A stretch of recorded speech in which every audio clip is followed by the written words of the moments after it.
மரபுக்காக சொல்லல. தமிழ் சினிமாவில் வந்து இது ஒரு முக்கியமான ஒரு படமா இருக்க போகுது. ஏன்னா மணி சார் அறியப்படுறது வந்து நாயகன் படத்தினால.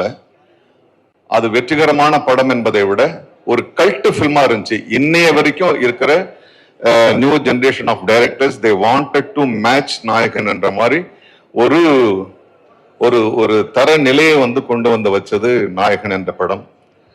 அதே மாதிரி கமல் சார் அவருடைய நடிப்பை பற்றி நம்ம சொல்ல வேணாம். பல பரிமாணங்கள், அது ஒவ்வொரு படம் எடுத்தாலும் ஒவ்வொரு கோணத்துல இருந்து அவர் தன்னை வெளிப்படுத்திக்கிறாரு. ரெண்டு பேருமே சேர்ந்து அவங்க ரஹ்மான் சார் ஆஸ்கர் இந்தியாவில் இருக்க பல சினிமா சம்பந்தப்பட்ட கலைஞர்கள் ஆசைப்பட்டு இருக்கும்போது 2 ஆஸ்கர் வாங்கிட்டு வந்தாரு. ஆக இந்த 3 பேரும் சேர்ந்து ஒரு படம் பண்றாங்கன்னா அதுல பெரிய மன அழுத்தம் அவங்களுக்கு